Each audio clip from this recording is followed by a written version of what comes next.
Après la mort du corps, les âmes humaines quittent la terre pour l'autre monde avec une vitesse qui dépend de leur degré de pureté. Elles sont accompagnées par leurs guides ou par leurs anges gardiens et dans certains cas, par leurs proches. Malheureusement, certaines âmes se perdent ou refusent de traverser pour diverses raisons. Alors elles restent bloquées dans le monde des vivants et ne savent pas qu'elles sont désincarnées et continuent d'exister sous forme d'énergie. Celles-ci sont encore rattachées au monde physique et continuent à errer dans différents lieux parmi les vivants, s'accrochant à un endroit à la recherche d'un corps vital pour s'y installer.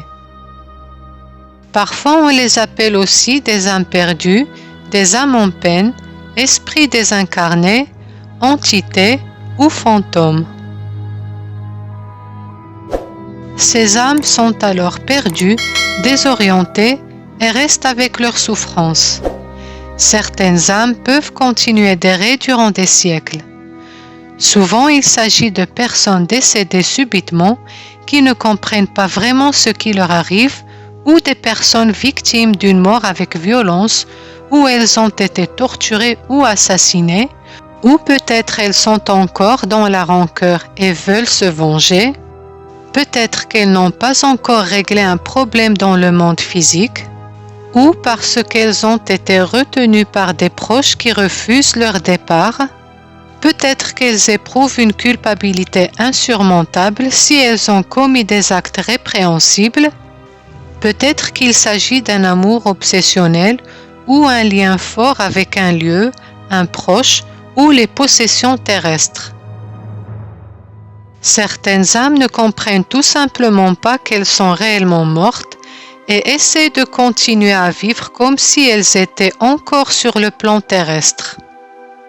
D'autres se sont obligées de rester pour transmettre un message. Les âmes errantes sont souvent en souffrance demandant de l'aide.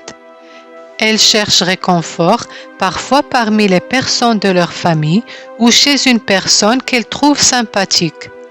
Certaines entités malveillantes peuvent prendre possession non seulement de votre corps, mais aussi de votre vie. Ces âmes pénètrent à l'intérieur d'un corps physique vivant pour continuer à accomplir leurs actes comme si elles n'étaient pas mortes.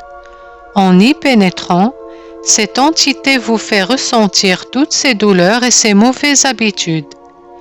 Elles peuvent être néfastes quand elles amènent la personne investie à commettre un crime, à boire, à se droguer ou à avoir des dérives sexuelles. Ces âmes perdues sont littéralement partout et peuvent être vues ou ressenties par les âmes sensibles et les médiums dotés de capacités. On les trouve dans des endroits où il y a beaucoup de passages comme les administrations, dans des endroits consacrés aux pratiques occultes, dans une maison où il y a eu un décès, dans les hôpitaux, dans les cimetières ou dans les boîtes de nuit. En bref, on les trouve presque partout, sauf dans les lieux purifiés ou sanctifiés. Lorsque ces entités se trouvent chez vous, vous finirez par vous sentir mal. Ces âmes errantes auront l'impression que vous avez pris leur place dans ce lieu et que vous avez investi ce lieu sans autorisation. Par conséquent, elles feront en sorte de vous faire quitter l'endroit. Elles peuvent causer des disputes au sein de votre couple, vous pousser à la séparation et feront même tout pour vous faire quitter la maison. Dans le cas où vous êtes propriétaire et que vous voulez vendre votre bien, vous aurez du mal à trouver un acheteur. Leur présence dans votre champ énergétique peut engendrer des perturbations telles que la fatigue intense inexpliquée, le changement d'humeur, la confusion et désorientation, les douleurs physiques sans raison particulière, dépression prolongée, pensées obsédantes voire suicidaires, alcoolisme ou utilisation de drogue ou autres comportements addictifs. Vous serez frustré par la malchance et par le fait que les choses tournent mal et d'une façon inexplicable. La plupart des habitants, y compris les animaux domestiques, se sentiront fatigués. Vous ressentirez certainement la présence de quelque chose de surnaturel, ou bien des frissons, ou le sentiment d'être observé.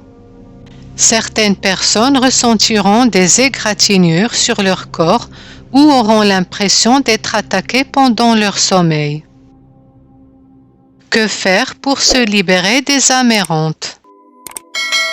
Si vous avez des entités négatives chez vous, il est important de purifier l'énergie de sa maison ainsi que les mémoires d'un lieu ou d'un objet d'une façon régulière, que ce soit une fois par saison ou une fois par année.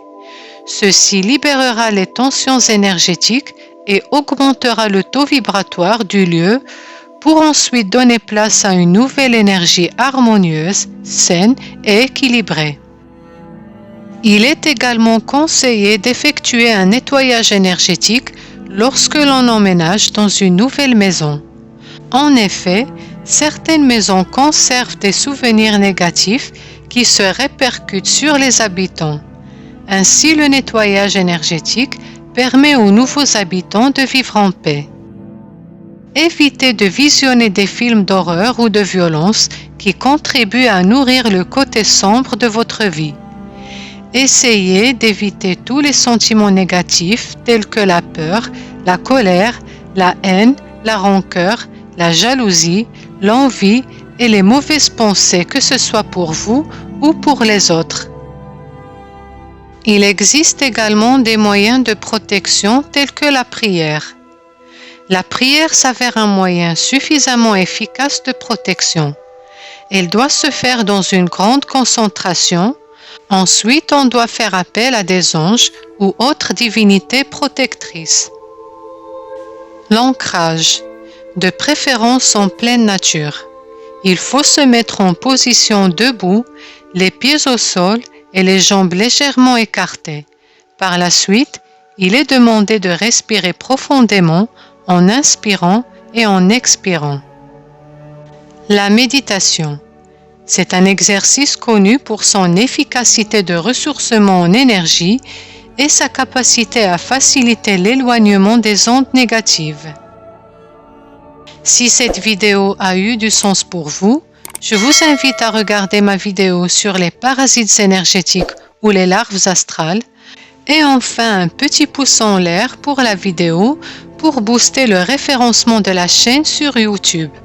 Je suis votre amie Maria. Merci mes chères belles âmes.